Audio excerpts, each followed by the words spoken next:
Hello and welcome to the Roughneck Minute, a Movies by Minute podcast where we go over the movie Starship Troopers 1 minute at a time. I'm one of your hosts, Matthew.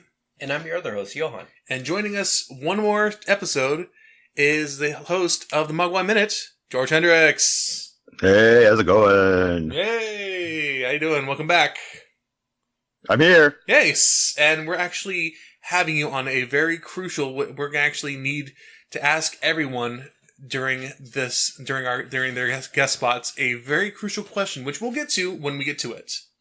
Okay. All right. So just, pay attention. This is going to be on the test kind of stuff. Okay. Cool. Yes, I'm taking notes. Take notes. Yes, definitely. We're at minute 32. This minute starts with Riko repositioning the camera after Shizumi farts right into it. Fart jokes never get old, guys. It's great. And Ace telling him and also the other people to try harder, I guess just try to razz Riko harder, why not? And ends with a shuttle launching out of a shuttle bay. Riko tries to get all the troublemakers out of the shot, and continues to talk how he'll probably make squad leader if he tries hard enough. But then, as I said earlier, this video kind of feels very bland. It's just not good. I don't know, he's just like riding home, I guess. He's probably riding home to his parents or something, maybe.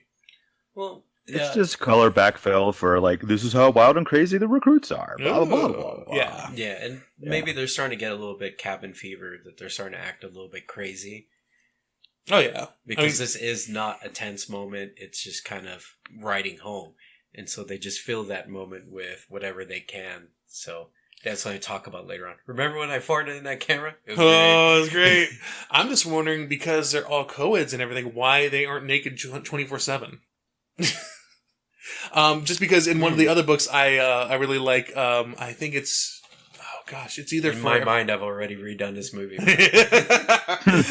I believe it's in Forever War. The recruits in there are co-ed as well too, but they bunk up with each other every single night. So you'll have, this guy and this girl are going to bunk up together and spend the night together. I'm going to be with this person next week or tomorrow, kind of thing. So why aren't they just completely naked constantly? Oh my god, the war. It's interesting because you think about future dynamics of warfare, and obviously this is supposed to be a strong, genderless co-ed, military. Everyone's it doesn't matter what you got between your legs. You can fight. You can be in the military. Do it. If you can stick to it, you're good. And but it also feels like they really sort of toned down sexuality a lot in the future, because we've already mentioned that, Catherine, I think her name is, she has to get a permit to have kids. And it feels like, maybe because there's been this sort of crackdown on reproductive, rights, that maybe sex has been dialed down a lot as far as so that's how they can have these, these are kids growing with this generation of, whatever, it's we're all whatever we are. It's not this taboo thing to see somebody naked or be around somebody. So it's not a one thing one way or the other. So you're just telling us procreation missionaries position only? You know what? We never got to see when Carmen was like, my dad's away, that sort of thing after the dance. It could have been very much like a lights off missionary, but then that could be the height of passion. It's it took 35 seconds and it was the best 35 seconds of my entire life. It's like that one Family Guy scene of the British porn. Almost. Almost. There we are. Good show. Or did you guys ever read Jon Stewart's Naked Pictures of Famous People? I did not. I only had his the America textbook or whatever it was. I've got that book too, but one of the highlights of that book is a letter from the mother of the Hanson boys, written from her perspective. And she talks about and she goes weird, deep, dark places, obviously, because talk about the boys making lasagna made out of $100 bills and tiger's blood because they're so rich. Yeah, it's really, really dark and weird. But at one point she talks about getting married and 5 times I let that man selling me 5 times. So I was wondering if it's not very similar to that, and the fact that it's just sex is just a totally different entity in the future. It makes it sounds like it is, honestly. Because because from our mindsets, if we were all like bunked up with boy girl type thing like they're doing here, there would be like, a lot of chicken and like, like it'd be lots of weird things, but they're throwing everybody in together to like sort of like demystify that. So there's not an off limits. It's just, I wonder if there is like, you hook up, it's like, yeah, whatever, they did a thing. It's standard procedure. Yeah, it happens kind of thing. What if, like in the future, they start to implement like mandatory birth control, like IEDs or something like that? So that's why they have to have a license to have it not in their bodies. They can have children. And that's why they can bunk up, because like if they want to have sex, they'll go have sex because it's all kind of birth controlled. What if it's in the water? I mean, that makes sense. That goes back to the whole population control because of overpopulation. Thing we were talking about a couple of days ago. Yeah. Yeah. But it's just with that IED or whatever, they don't have to worry about someone doesn't skip their medication in order to get around having a kid. Yeah. Because exactly. You can't easily remove that type of thing. Mm-hmm. So maybe that's why that they're able to just bunk them up like that, because like, it's going to happen. They're already on birth control, whatever. And kind of like it how it is in Forever War as well too. Before they get into the service, they get fixed, both genders, but they do make a deposit of eggs and sperm with the service as well too, just in case they do eventually want to procreate. Huh. Well, in Forever War, I can understand like the sort of mentality of that, since it's like, it sounds like obviously this is a very martial type people. Just having that rotating sort of like partner thing that just keeps like a bond inside of the unit, but it doesn't keep from forming any sort of like singular attachments that'll compromise your judgment later. Eventually, it does in the book, but well, there's always an ish. Just like Asimov's laws are just there to cause drama, not because they work. Yeah, too true. Just so just not to toot my own horn, but I made that comparison to the Gremlins laws. It's like the rules in Gremlins are just there to cause drama. Yeah, I mean, but of course, yeah, you're gonna say a law that you can't feed them after midnight. You're gonna feed them after midnight, of course. It's gonna happen. It's gonna happen. They're gonna find like a crumb on the floor, or like in my case, probably a French fry or something or tortilla. We never got into the amount. Like, does it have to be like a single molecule of food? Does it have to be like a meal? Does it have to like 2 vegetables and a meat? Like, what's the difference? We don't know. 4 course. They never went into that. An amuse-bouche followed by soup, salad, that sort of thing. He needs to have some foie gras first. Mm-hmm. Obviously, a plate of half-cooked chicken will do it. So, what else is there? Yeah, potatoes, or is there some French fries? Who knows? Pringles. Yeah, we actually let's get back to the minute a little bit now. Or did you want to say something? Okay. But yeah, so after that, it feels kind of bland and everything. Tap starts playing, and it's bedtime, and everyone just goes nuts in the video. And Rico's trying to just talk over everyone, write me, but everyone's like, I love you, kind of thing. Yeah. Like, Katrina definitely does get her little opera voice out and everything. Little kissing, I love you. And we see who he's writing this video to, or writing this VOD to. Someone who doesn't deserve it. Someone who doesn't deserve it. And someone who kind of gives a little bit of lip service to it. Now and it's also Denise Richards, so there's that. Hot take, hot jab. All right, so here it is. Question test time. What is your take on Carmen? I truly believe that any movie that tries to make Denise Richards good at something is fighting an uphill battle. Okay, so you're in the camp that Denise Richards is pretty much bad in everything she does. I don't think I've ever seen her anything that I've enjoyed her in, except the little stint she did on 30 Rock where she was playing herself, but being herself. That was the only time she was good at it. All right. Yeah. But James Bond, anything where she's got to be like, I have to be proficient in something, it does not read. What if she was proficient in Wild Things of kissing crazy young girls? Even then, it looks weird and forced. It does. Have you seen Undercover Brother? No, I have not. Okay, that one is actually good, and I don't think she's that bad in it. It's about but if you have to qualify somebody's role in Undercover Brother as not that bad, yeah, it says a lot about their movie career. True. That is She true. really shines in Undercover Brother. Yeah, she does. And it has NPH there. Yeah. Like Yeah, MPH. the movie is actually good in a cult version, in a cult way, like Black Dynamite is good. That time it is very Yeah, good. Yeah, it's not meant to be a blaxploitation film, but it kind of takes a jab at the fact that it is. And, Yeah.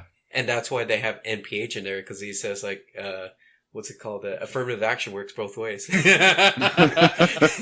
Dear God. See, like I said, like I think I said in the first episode, like nobody in this movie has any sort of like a serious career after this movie, except the people that already had careers coming into this movie. So like Michael Ironside and Clancy Brown and Neil Patrick Harris, who was in that weird lull between Doogie Howser and when he finally showed up in Harold and Kumar and got a career again. It was like he was just doing these little weird little things. Like, hey, I'm here, but it's cool. It's like I'm Neil Patrick Harris. It's like a novelty, but even in this movie, he's great. Oh yeah, he is. Yeah, because even between... Which is also funny because he lives in Buenos Aires. His last name is Jenkins. That is true. Yeah, it's kind of weird. We got Rico, everyone else has a Ibanez. Argentinian name, and he's like Carl Jenkins. Yeah, because I think between this and even Harold and Kumar, did he do Dr. Horrible before or after this?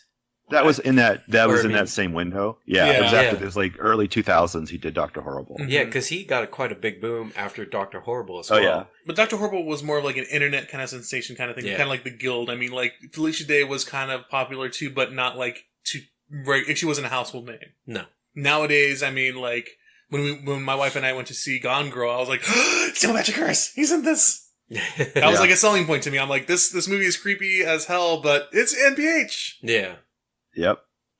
All right, So so yeah. So you don't like Carmen at all. it's.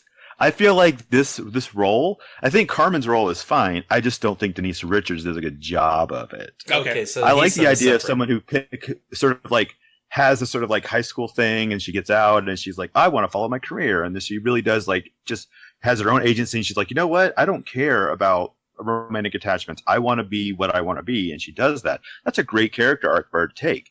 It's just Denise Richards playing it is like, ugh, just drags the whole. Every time she's on screen, it's just like.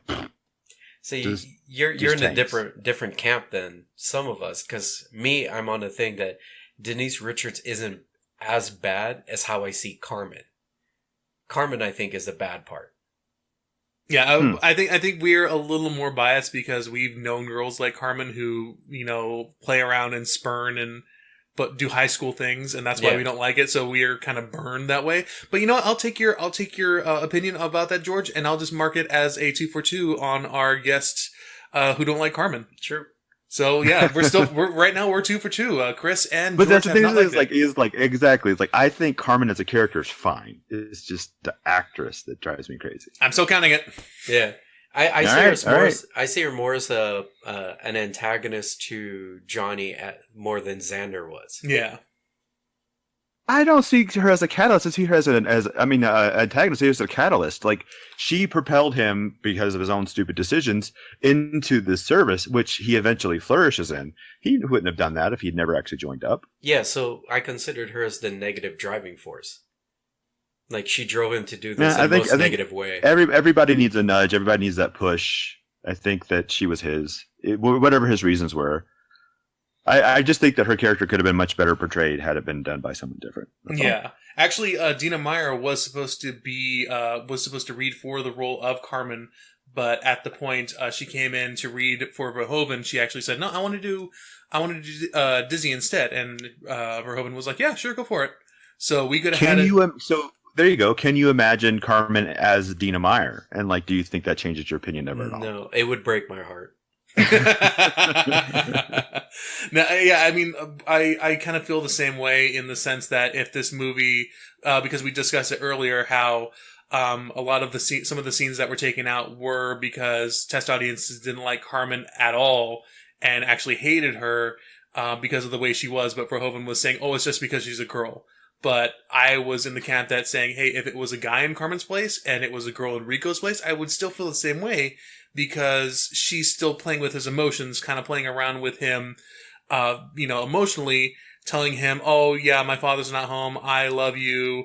Oh, that's great. You're going to join the military? That's wonderful. Let's go hang out after school and you can go up my shirt kind of thing. I don't So, know. I get this vibe off of her that she's figuring herself out, and he is like so into her. Like he's over, like as you see by this whole thing. Like write me. Like there's a point where you just try too hard, and it like it's like the whole bird in the hand thing. If you just squeeze it too hard, you kill it. And I think he might have had like an opportunity to like really like present himself as this sort of like viable suitor for her if he had been a little bit more like, listen, you're your own person, I'm my own person, let's do our own thing, and if life puts us back together, great. If not, well, that was how life went. yeah, I'm not saying But that. he's just like gripping onto this idea of her. He's like, no, you are the only thing that keeps me going.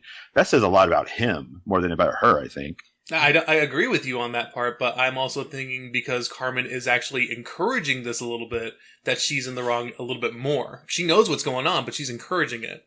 Yeah, I and don't know. I don't never got the vibe that she was like saying you should join the military, but she did. But when he did join, she's like, "Hello." Like, Yeah, exactly. That was a move I was not expecting, and so it was like she's. I guess they're high school or I don't know, community college. They seem a little old for high school, but Yeah, there's that exactly. as well.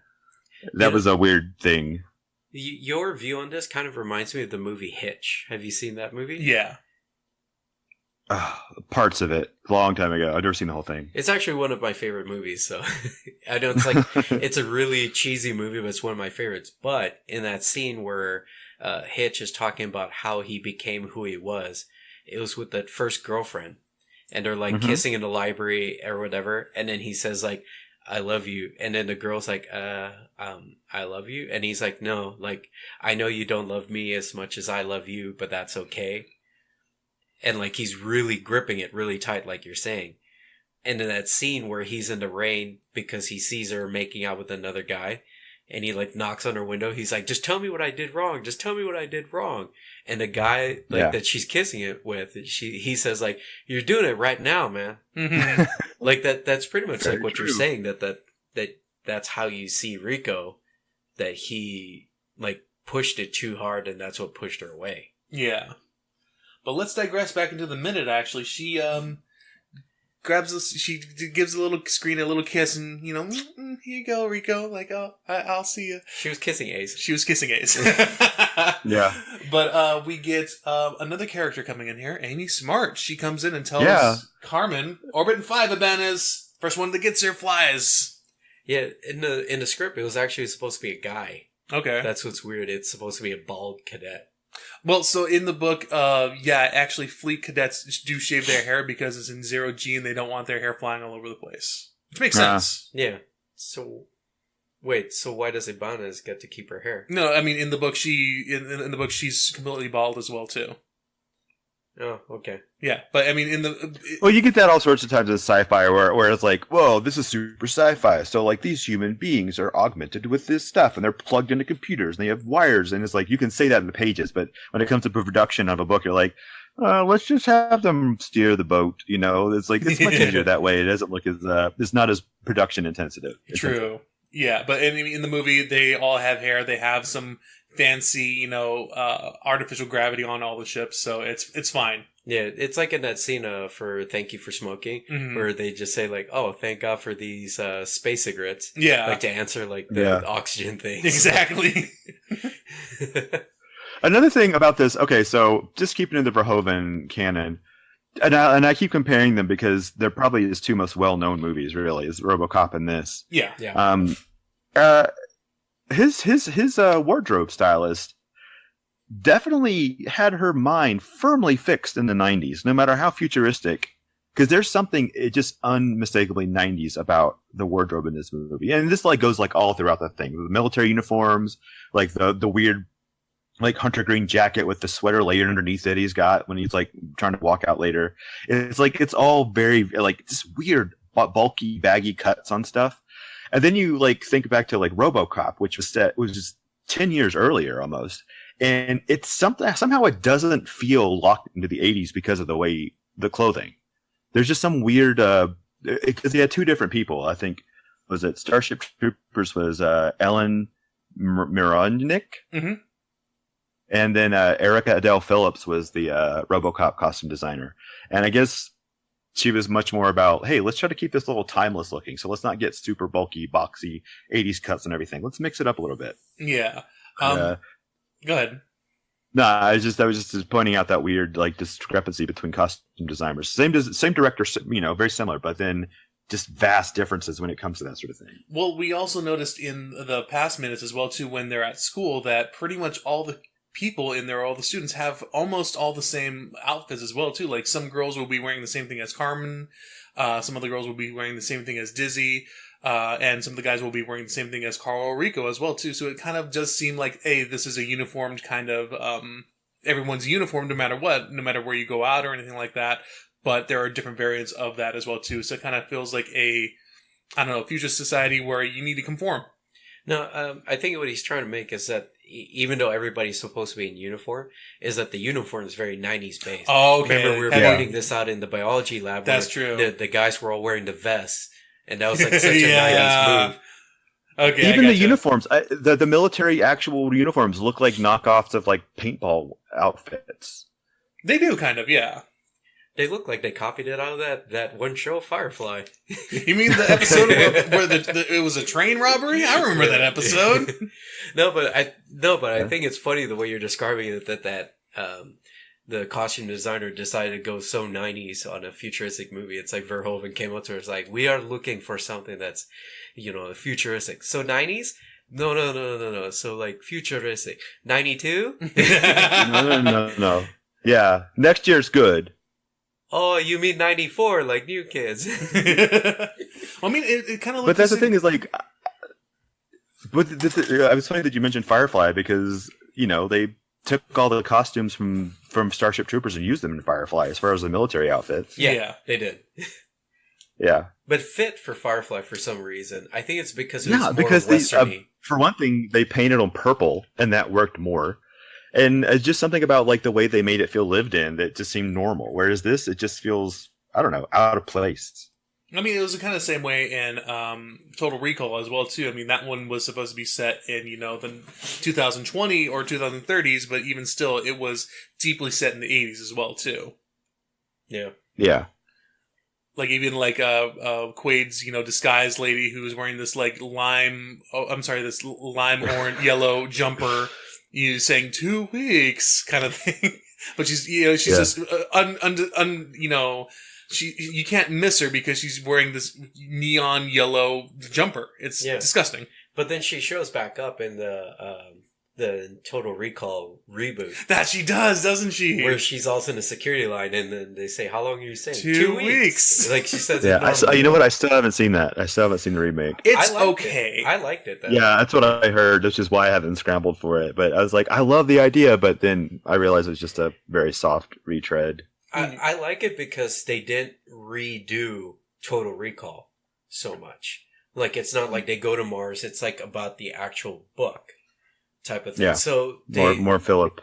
Yeah, so it seems like they tried to do Total Recall, but the actual Total Recall, not the movie Total Recall. Because the movie with Schwarzenegger, they could have named it anything else, and it would have not been like the book. It just so happens to be the name that ties them together, but because that one got redone, it's called the reboot, when it should have been the film interpretation. The reimagination type thing. Whereas the one for the one with Arnold, it's its own movie in its own way. Well, like as we discussed in the earliest minutes, Verhoeven reads only about like a couple pages. Yeah. I'm bored reading. I got the idea. Yeah. He actually got... Well, Total Recall and this are very similar in the fact that, like, well, they're based on a book, kind of. They take the same name, and they have maybe some of the Kim character aspects of it, but for the most part, it's a wholly different thing. Yeah, he puts his crazy weird spin on it. You get this little whimsical race after Amy Smart tells her that we'll be the first one who gets their flies. Where they doesn't feel forced at all. Oh no, not at all. I mean, that little fluty, high pitched music that is like, "Oh, we're running," kind of thing. It's like out of sound of music. It kind of is, yeah. They're running through the halls. Yeah. People are spreading like, "Whoa, watch out!" Yeah. So long farewell. I'm off to fly the ship. If I get there first, anyway. Yeah. It's almost like you expect somebody to like smack into somebody and see papers flying everywhere, and it's all wacky and whimsical, even though that would never fly in an actual military installation. Oh God, no, of course not. Yeah, everything about this just seems like she would be reprimanded. Oh, like, yes. sliding down the banister would be something that they were gosh. just like, no, what the hell are you doing? Running in a hallway, what the hell are both of you doing? Yeah, you guys have your flight statuses revoked. Get out of here. And there's this, in the script, she's locking down the ships early. Mhm. So those two guys that come in, they barely make it through the door. Wow. Which just seems very reckless. Okay, yeah, so I want to get into that a little bit in a bit. So yeah, they get into, actually I'll get into it right now. They get into the shuttle. Carmen gets there first, and she kind of pushes Amy Smart, who, her name is actually, Stack Lumberseer. I'm sorry. Lumberseer. Yeah, Stack Lumberseer is her name. Stack. That's not bulky at all. Not at all. Wait, I kind of... This is actually interesting because that name could be the bald cadet. It just so happens to be Amy Smart. They just swapped her out. Yeah, so it's like this... I wonder what it took to have Amy Smart. Like maybe they're just like, whatever. This one has her SAG card. Let's go with her. Sure, why not? Yeah. So it's very gender neutral. Mm-hmm. But yeah, this is... Is it offensive to call a girl Stack? No. It's like, hey, Stack. How you doing? Amy Smart. Yeah. How you doing, Stack? You gotta add the extra ass on that. Well, it kind of reminds me of a character in Gundam. Her name was Tops, and she was very busty. That's different though. If Stack was stacked, okay. It would be different. Okay. Yeah, this is like the worst Bond girl name ever. Yeah. Besides Christmas Jones. Oh God. It's okay. One of the few things where Denise Richards comes out on top, that was a slightly better name than Stack Lumbrazier. Yes. However you say that. Definitely it was. But so yeah, I have a real big problem with the way that she's locking things down. I'm assuming, okay, so first of all, whoever gets their first flies kind of doesn't really fly because from what I understand, I've been watching a lot of YouTube videos about like flight simulators and everything. I actually fly a little bit in Elite Dangerous, and I try to make it as real as possible. You're supposed to have a flight plan before you launch anything, and that includes who's flying. So it's not like, oh, I'm going to fly. No, I'm going to fly, but if I get there first, no, you have to register your flight plan. Tell you but it's the future, Matt. It's different in future. No, you're in... Okay, I get this. Okay, but what if, you don't get clearance from your control tower, and you just launch out of the tube without any clearance, without any knowing that there's any ship outside of your launch tube? Maybe you're about to smack into them, but no, she doesn't even do that. No, here's where I think it's She pushes the envelope. She's that good. She's not Maverick, okay? She's a crazy pilot. No, man. No, I think this is where it gets She has the need for speed. This is where it gets a little bit dicey with whoever gets their first flies. Because yes, you're right, there should be a flight plan. Who's going to fly, who's going to be on the second seat, etc. You're in a training facility of all pilots. Mm-hmm. If all of them race to get there first, like there's going to be a lot of underhandedness. This is something they obviously should have like been controlling. And yeah, Ibanez doesn't follow any regulation. She should have had her flight, like her status revoked. It should have been revoked. She should have been mopping. She should be this whole movie. But yeah, so I mean, that's really what I have a problem with. Is there's no clearance, there's no tower. She doesn't say, shuttle number 5 requesting, launch clearance or anything like that. She doesn't get any of that. She says locking it down, and then two guys come up like, wait, no, hold on, and then they figure, oh, it's Ibanez. Oh no, she's crazy. What? Foretelling. She is a bit crazy. And then she just says, ready, go, and she launches. But that's another thing that bugs me too, because we get an outward look at the shuttle, and there are people around the shuttle, but the motors are turned on, they're thrusting the ship out. Those people need to be worried about maybe some jet wash or something, or like some exhaust fumes or anything from the shuttle, but they're right next to it and they don't care, and the shuttle just flies off. Yeah, it doesn't seem like a launch or like a flight plan. It seems like an escape pod. Like Yeah. everybody's just bailing. Yeah, pretty much. I mean, you're not letting people know, hey, I'm going to be leaving right now. Guys might want to, stand back the necessary 20 meters just to make sure you don't get any jet wash or you don't get burned up by the jets or anything like that. Just making sure. No, I'm just going to launch. Yeah, because if they get caught in a draft, they'll get pulled out of the with the ship. Yeah. So yeah. This is all really reckless. This is not how Wizards did it, Matt. Wizards. No, I can't. Wizards are not on the moon. Wizards planned their flight plan. They're psychic. It's got a psychic interface now. Because they have psychics on Earth. They have, it's all telepathic. They've got gravity boots. They got gravity boots. They're on the moon. It's okay. Yeah, they're all safe. But that's where, that's where that minute ends, though, because after the shuttle launches, we get that outward appearance, and then the airlock closes, but that's when that minute ends. And thank goodness, because this aggravates me so much that they don't follow proper procedures. See, but you play games like Elite Dangerous and Kerbal for fun, so having proper procedure of launch and everything is kind of exciting for you. Too true. I do like to sing, launching in 3, 2, 1.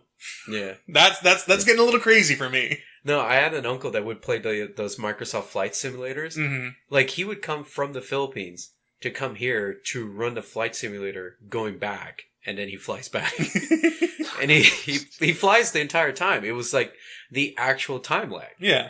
So he's sitting there just playing the game for a couple hours to get ready to go home in that same amount of time. It's the same kind of thing with Euro Truck simulators. It's just a relaxing experience. I mean, the same thing with me and Elite. I don't even do bounty hunting anymore in that game. I mostly do space trucking, which is just going from station to station and dropping off stuff and being like, listen to music, space truck. That's it. Do you sing Convoy? Yeah, a little bit. Sweet. Yeah, a great big Convoy. Across the Andromeda. No, it's the bubble. It's okay. The bubble? The bubble, yeah. Okay. The Going across a bubble. What a beautiful sight. The populated bubble in the Milky Way galaxy. Oh gosh, but do you guys have anything else you want to talk about this minute at all? Nope. No. I think I want to save a little bit for Ibanez's actual flying in the next minute. Oh my god. The one that looks like a Universal Studios ride? Yes. And that, again, I have a lot of problems with that one too. Yeah, I do not know why she flies that way. Because she's crazy! Yeah, but she's reckless. She's crazy Ibanez. Yeah, but she would have, alright, so she almost gets her flight status revoked, with the way she's pulling out the station. But the way she's flying, this one should have gotten it revoked. Yes. So. Definitely. I mean, yeah, launching without clearance should have gotten revoked. Running through the hall should have gotten her revoked. Flying in between structures that obviously house, other structures, that's not flying even a flight plan if there was one. But basically, this one, yeah. Next minute. We'll need to save this for next minute. All right. Yeah, save it up, bottle it up. I need to decompress and play some Elite Dangerous now. I'm going to get ulcers, bottling this up. Let it stew for a week, let it marinate, and then just let it out. I need to go on those, just willy-nilly flight simulator servers where they just launch at 400 kilometers per hour out of nowhere with no traffic clearance at all. Yeah. I'll be fine then. Yep. If I bottle this in, it's going to be like that scene in Malcolm in the Middle where I finally speak and just blood comes out of my mouth. All right, guys. Well, where can they find you, Johan? You can find me on Twitch at JDASHD26. That's the same as my Instagram, so that's J-D26. George, where can they find you? Find my podcast, The Mogwai Minute, on pretty much anywhere you can find podcasts. We're across the board on that. Find our Facebook group, The Mogwai Minute, or, just email us at themogwaiminute@gmail.com and say hi. But listen to the podcast so you have no idea what you're talking about. Just sending out an email randomly. Also, listen to us or watch us on Twitch. George and I, we do play D&D with the Unlimited Lives crew almost every Tuesday. Almost every Tuesday. When we're in country, at least. Yeah. And you guys can find me at AltTabMatt, pretty much anywhere from Twitch, Twitter, Instagram as well, too. You can follow the show at The Roughneck Men, or you can follow us on our Facebook group, The Roughneck Men at Billet. Go ahead and join that group to continue the conversation and talk about the Roughnecks with us, or Star Trek Troopers, or anything you'd like to. You can also go to our website, theroughneckminute.podbean.com, for any show notes or past episodes. And also please subscribe, rate and review us on iTunes, Google Play, Stitcher, or any other podcast finder that you can find. We're all on that as well too, and I am going to be uploading us to YouTube fairly soon to get that sweet YouTube's money. Yeah. Yes. But I've been one of your hosts, Matthew. I've been your other host, Johan. And I've been that third guy, George. Thank you once again, George, for coming, and we will see you on the Bounce Troopers.